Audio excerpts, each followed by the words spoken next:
Je vous salue, mes frères et sœurs, ce matin, dans le nom puissant de Jésus-Christ. Shalom, shalom, shalom à vous tous qui m'écoutez en direct. Je me nomme le revenant apôtre Amalama Joseph. Ce matin, je voulais partager encore, c'est une exhortation, mais néanmoins je donne un thème. Les conséquences du non-respect de la parole de Dieu. Les conséquences du non-respect de la parole de Dieu. Nous allons lire Ruth chapitre 1, verset 1 jusqu'à 2, jusqu'à 3 même. Nous allons lire du temps des juges, il eut une famine dans le pays. Un homme de Bethléem, de Juda, partit avec sa femme et ses 2 fils pour faire un séjour dans le pays de Moab. Le nom de cet homme était Elimelech, celui de sa femme Naomi, et ses 2 fils s'appelaient Machelon et Kiljon. Ils étaient Éphraïm. Ils étaient Éphrasiens de Bethléem de Juda. Arrivés au pays de Moab, ils fixèrent leur demeure. Elimelech, mari de Naomi, mourut et elle resta avec ses 2 fils. Il prit 2 femmes moabites, dont l'une se nommait Orpa et l'autre Ruth. Et ils habitèrent là environ 10 ans. Machelon et Kiljon moururent aussi tous 2. Et Naomi resta privée de ses 2 fils et de son mari. Voici les conséquences de la désobéissance à la parole de Dieu. Naomi avait pour mari Elimelech. Ils étaient tous des personnes de Juda. Ils sont de Bethléem. Bethléem, le lieu où Jésus-Christ, notre Seigneur, fut né. Un pays béni. Un pays de gloire. Mais dans la vie, il y a des hauts et puis il y a des bas. Un jour, la famine va survenir dans le pays. Alors Elimelech et sa femme Naomi ont jugé utile d'aller à Moab pour avoir refuge. Mais pourquoi ce Dieu qui vous a établi à Bethléem de Juda, il vous a demandé de demeurer là? Quel que soit ce qui arrive, Naomi et son mari Elimelech auraient dû faire confiance à Dieu et demeurer là jusqu'au temps convenable. Aucun malheur ne peut arriver à un de ses serviteurs sans que Dieu ne donne son accord. Si la famille est arrivée dans ce pays, c'est Dieu qui a permis. Et si Dieu a permis, c'est qu'il a la solution adéquate. Mais pourquoi Elimelech et Naomi, sa femme, ont-ils pris la décision d'aller à Moab? Moab qui signifie le monde.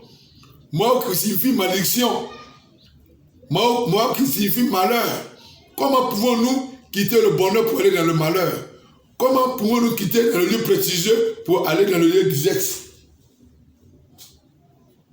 Et la Bible dit, quand Elimelech et Naomi ont pris leurs 2 fils, ils sont allés chercher refuge ailleurs. Il nous arrive souvent, des enfants de Dieu que nous sommes, quand les problèmes surviennent, au lieu d'interroger Dieu, Seigneur, pourquoi cela m'est arrivé? Dieu, pourquoi j'ai vu ces moments difficiles? Pour que Dieu nous réponde, on préfère prendre des décisions charnelles. On préfère prendre des décisions qui n'ont rien à voir avec Dieu. Alors que Dieu il a dit que rien ne peut arriver à un de mes serviteurs sans que moi, l'Éternel, je lui donne mon accord. L'homme ne peut rien recevoir si ce n'est que Dieu qui lui donne. Donc si le malheur est arrivé à Bethléem, à Juda, si la famille est arrivée, c'est Dieu qui l'a permis. Et s'il l'a permis, c'est qu'il a une solution. Mais pourquoi Elimelech et sa femme Naomi ont-ils pris leurs deux enfants pour aller chercher du refuge à Moab, qui est le lieu de malheur, le lieu de souffrance, le lieu de malédiction? Quand ils sont partis, la Bible dit que Elimelech est mort. Et les deux fils, elle est restée avec ses deux fils. Ses deux fils aussi, chacun s'est marié à une femme, moabite. Et voici que les deux fils aussi sont morts. Naomi est restée avec ses deux belles. Pour dire que dans Ésaïe chapitre 30, verset 1 à 3, verset 1 à 2, il a dit, malheur à vous qui prenez des résolutions sans moi. Malheur à vous qui prenez des résolutions sans moi. Mon frère, malheur à toute personne qui prend des résolutions sans consulter Dieu. Dans nos situations, dans tout ce qui nous arrive, que ce soit le bonheur et le malheur, que soit ce que tu travailles comme épreuve, mon frère, consulte Dieu avant de prendre des décisions. Ne prends pas l'engagement de dire non, je souffre. Depuis que j'ai connu le Seigneur, j'ai donné ma vie au Seigneur. Aujourd'hui, je n'arrive plus à manger, je n'arrive plus à m'habiller comme avant. Quand je vois mes amis qui s'habillent bien, ils se tressent avec des mèches, ils font tout ce qu'il faut. Mais moi, je n'arrive pas à faire sa chose. Et quand vous voyez cela, votre cœur saigne et vous voulez retourner encore à Moab, comme Elimelech et Naomi se sont retournés à Moab. Mais quelle a été la conséquence de leur décision? Leur décision les entraîne dans la mort. Naomi a perdu son mari. Ses deux enfants sont morts. Elle est restée seule. Elle est restée seule. Pourquoi? Parce qu'elle a pris des décisions sans considérer Dieu. Lui et son mari et la famille ont pris des décisions sans considérer Dieu. Dieu a dit, Ésaïe 30, verset 1 à 2. Il dit malheur, je vais le lire le passage, pour ne pas que je me trompe. Ésaïe chapitre 30, verset 1 à 2. Ésaïe chapitre 30, verset 1 à 2. Vous voyez? Il a dit ici, il dit malheur, dit l'Éternel, aux enfants rebelles qui prennent des résolutions sans moi et qui font des alliances sans ma volonté pour accumuler péché sur péché. Voyez-vous? Il dit malheur, vous qui prenez des résolutions sans lui et vous tissez des alliances. Ils sont allés tisser des alliances avec les païens. Ils sont allés tisser des alliances avec les féticheurs, avec les marabouts, croyant que c'est cela qui pouvait être vraiment la solution de leur problème.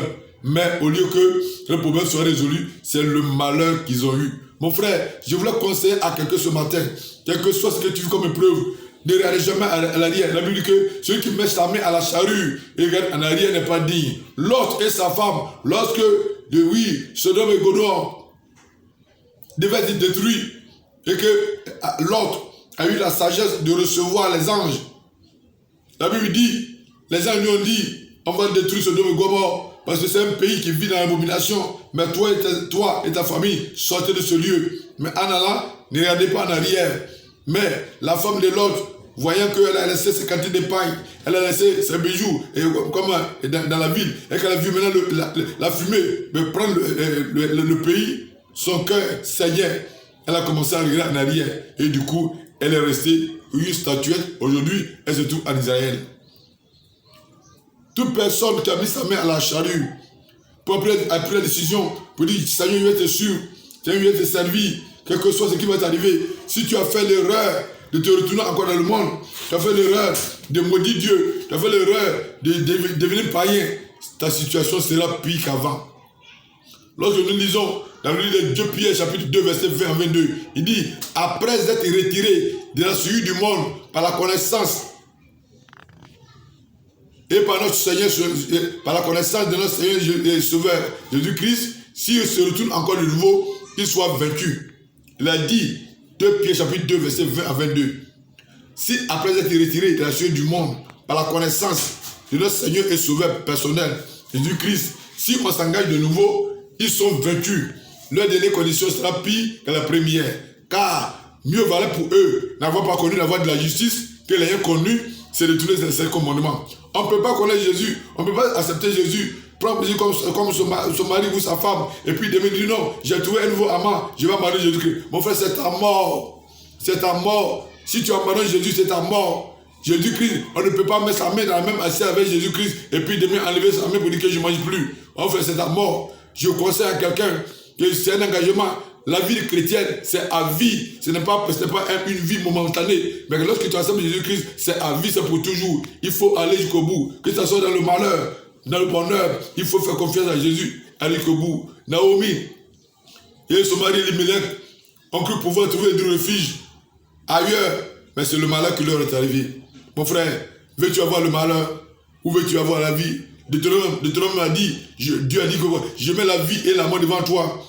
Mais moi, je suis ton père, je te conseille de choisir la vie. Je conseille à quelqu'un ce matin de choisir la vie. La vie, c'est d'être accordé avec Jésus, c'est être persévérant avec Jésus, c'est être fidèle avec Jésus-Christ. On soit foyer fidèle. Et Elimelech n'a pas été fidèle. Naomi n'a pas été fidèle. Ils ont perdu leurs enfants. Le mari est mort et c'est resté Naomi seule. Dans la disette, elle est restée seule dans le malheur. Elle est restée seule au comble du malheur. Mes frères, pour ne pas que le malheur t'arrive, ce matin, je te conseille de rester fidèle à Dieu. Quelles que soient les tempêtes, quelles que soient les vagues de la mer, Jésus est capable de se lever et crier pour que tout ce qui se lève contre toi va s'arrêter. Jésus était avec ses disciples. Il dit, passons de l'autre bord. Passons de l'autre bord. Pendant qu'ils ont pris l'initiative d'aller de l'autre côté, parce qu'à Jéricho, il y avait un aveugle qui était là-bas, il devait partir pour aller le guérir. Mais voici que pendant qu'il était dans la barque, avec le vent s'est levé, et encore les vents de la mer sont levés pour pouvoir les tourmenter. Mais cela n'a pas empêché la volonté de Dieu de s'accomplir. Jésus s'est réveillé, il a crié le vent s'est arrêté. La mer s'est arrêtée. Jésus est capable ce matin de crier sur ton problème et ton problème va s'arrêter. Jésus est capable de mettre fin à ta situation, mon frère. Ne regarde pas en arrière. Abraham en a vécu ce cas. Abraham était à Sion. Sion, c'était le lieu élevé. Sion, c'était une montagne. Sion, c'était la nouvelle Jérusalem. Un lieu béni. Dieu a demandé à Abraham de rester fidèle à lui, de ne jamais se retourner en arrière. Abraham a dit oui, j'ai compris. Mais quand la famine s'est survenue, Abraham a oublié la parole que Dieu lui a enseignée. Abraham est descendu, il allait en Égypte pour chercher de quoi manger. Il allait en Égypte pour chercher du refuge, comme Naomi et puis son mari Elimelech. Mais quand il est parti, qu'est-ce qui s'est passé? Il a menti au roi de l'Égypte pour dire que oui, ma femme, si le roi te voit, il faut dire que non, tu es ma soeur pour qu'il s'occupe bien de moi. Abraham a menti. Et depuis lors, Dieu a dit, comme Abraham, tu ne m'as pas respecté, tu t'es pas soumis à moi, tu as bafoué ma parole. À partir d'aujourd'hui, toi et ta descendance, là où tu es parti te réfugier là, ils seront esclaves là-bas pendant 400 ans. Abraham, là où tu allais te réfugier là, tes enfants seront esclaves là pendant 400 ans. Voici pourquoi le peuple d'Israël s'est trouvé en Égypte pendant 400 ans, sauvé pendant 400 ans. Et Dieu a ajouté encore 30 années de souffrance avant leur sortie. Mes frères, si tu ne veux pas subir ces choses, si tu veux vraiment avoir la gloire de Dieu, si tu veux vraiment qu'un jour, vraiment, Dieu te bénisse, sois fidèle avec lui. Ne prends pas des résolutions sans consulter Dieu. Souvent, il nous arrive, non, à cause de ça, je quitte l'église, le pasteur m'a parlé mal, je quitte l'église, ou bien ta soeur m'a fait ça, je quitte l'église. On ne quitte pas une église, mon frère, on change de comportement. Ce n'est pas le fait de quitter l'église qui va te bénir. S'il faut changer ton comportement. Les gens aiment aujourd'hui changer l'église, mais ils ne veulent pas changer le comportement. Toutes les églises, l'église sont la même chose. Les mêmes personnes que tu as fui ici, tu vas les retrouver demain de côté là-bas. Et c'est encore pire. La meilleure solution, c'est de demeurer là où Dieu t'a mis et être fidèle. Attache-toi à la parole de Dieu. Mets la parole de Dieu en pratique. Tu verras que l'Éternel va te bénir. Ce matin, j'exhorte quelqu'un à prendre les de Jésus, à pouvoir vraiment prendre une décision, faire confiance à l'Éternel. La seule chose qui garantit notre salut, qui garantit notre vie chrétienne, c'est la confiance à l'Éternel. Ayons confiance à l'Éternel. Ne voyons pas les réalités que nous vivons. Ne vous voyez pas où est la réalité que nous traversons. Oui, l'homme est né et nous sommes nés avec le problème. Autant de fois que chaque jour, nous balançons nos mains. Alors, sache que les problèmes ne vont jamais finir. Mais nous faisons avec. Mais l'Éternel nous sauve. L'Éternel nous soutient. Alors, soyez forts et soyez vigilants. Ne vous laissez pas entraîner par le diable. Il va mettre des pensées dans vos pensées. Et fais ça, fais ça, fais ça, fais ça, fais ça. Et souvent, les gens n'écoutent pas la voix du Seigneur. C'est la voix du diable qu'on écoute. Et au finish, c'est le malheur qui nous arrive. Soyez prudents. Et vraiment, soyez fervents avec le Seigneur. Ne soyez pas comme Naomi et Elimelech. Ne soyez pas comme Abraham, qui est de Sion. Il est descendu de la vallée. Quelqu'un qui est sur la montagne, il est descendu de la vallée pour aller en Égypte. Quand il est parti, il allait mentir. Et à cause de ça, il a vendu sa progéniture. Ses enfants ont fait 400 ans en Égypte. Alors que Dieu il dit, je vais te bénir, je te bénis, il fait de toi une grande nation. En fait, quand Dieu appelle quelqu'un, Dieu appelle suivi d'une promesse. Mais laisse le temps de Dieu. Même quel que soit ce qui va t'arriver, en frère, ne fuis pas, crie à Dieu. Dans le bateau, les disciples n'ont pas cherché à plonger dans l'eau. Parce que ce sont des pêcheurs, ils savent nager. Mais pourquoi ne pas chercher à plonger dans l'eau? Mais dans leur détresse, ils ont crié à l'Éternel. Ça veut dire que tu serviras l'Éternel. Et le jour de ta détresse, tu crieras mon nom, et moi l'Éternel, je te sauverai. Alors dans notre détresse, ce n'est pas la peine de prendre les résolutions charnelles, mais cherchons, crions vers Dieu. Et Dieu seul va nous apporter la solution à nos problèmes. Toi seul, tu ne peux rien faire. Toi seul, tu ne peux rien faire pour résoudre ton problème. Jésus seul a l'habilité à changer ta situation. Il dit, je suis le Dieu des temps et des circonstances. C'est moi qui parle et les choses se réalisent. Je suis l'alpha et l'oméga. Je suis le commencement et la fin. Je suis le premier et le dernier. Mon nom, c'est je suis. L'Éternel est Dieu. L'Éternel est Dieu. C'est pourquoi vous qui abandonnez l'Éternel pour courir derrière les féticheurs, les marabouts. Aujourd'hui, il y a même des hommes de Dieu qui arrivent à abandonner la puissance de Dieu pour aller prendre des pouvoirs mystiques pour travailler à l'église, disant le nom de Jésus. Jésus, alors qu'ils savent que, oui, ce n'est pas Jésus, le vrai Jésus qu'ils adorent. Mon frère, tu peux avoir de l'argent, tu peux avoir des grosses voitures, tu peux même être escorté partout où tu vas. On peut te vénérer à ton église, les gens peuvent se coucher, tu peux marcher sur eux. Mais après ta mort, où seras-tu? Après ta mort, où seras-tu? Naomi, avec Elimelech, ils ont cru pouvoir trouver une bonne résolution, mais la mort a failli à leur vie. Et elle a tout perdu. Elle et ses enfants, elle est restée seule. Mon frère, je ne te conseille pas que cela t'arrive. Ce matin, si tu m'entends, reviens à l'Éternel. Vous qui allez à l'église, et à un certain moment vous abandonnez, il n'est pas bon d'abandonner l'Éternel. Osée, chapitre 2, verset 8. Il dit, je mettrai sur son chemin des épines, et je lèverai un mur devant lui, de peur qu'il ne voit son chantier. Si tu es chrétien et que tu abandonnes l'Éternel, mon frère, ce qui va t'arriver est grave. Ta dernière condition sera pire que la première. La Bible dit que, est-ce que si quelqu'un, il y a des piquants sur ton chemin, tu peux avancer? Non. Est-ce que si on élève un mur devant toi, tu peux voir ton chantier? Non. Mais Osée chapitre 2, verset 8 dit que si tu m'abandonnes, je lèverai un mur devant toi, je mettrai des épines devant toi, mon frère. Voici le danger que nous courons quand nous abandonnons la main du Seigneur. Quand, à cause d'un petit problème, on quitte l'église, un petit problème, on prend la résolution de pouvoir abandonner le Seigneur. Voici le mal qui peut nous arriver. Alors ce matin, en tout cas, vraiment, je n'ai pas grand chose à dire. C'est le peu que l'Éternel a bien voulu que je partage avec vous. Soyez fidèles à lui. Dieu, il est patient et Dieu bénit selon le temps et Dieu bénit selon l'âge. Dieu bénit selon l'âge, mon frère. Tu es un jeune dans le Seigneur. Tu es un jeune, tu viens de commencer le ministère. Et tu as 1 an, tu as 3 ans, tu as 4 ans. Tu veux attendre celui qui a 40 ans de ministère. Et à cause de ça, ton cœur bout. Tu veux faire comme lui. Mon frère, les 5 doigts ne sont pas la même chose. Chaque doigt a son rôle à jouer. Alors, ce que Dieu te donne, c'est ce qu'il y a pour toi. Ne cherche pas pour l'autre. Sinon, tu veux être un sorcier. Que le Seigneur nous bénisse. Au nom de Jésus. Amen.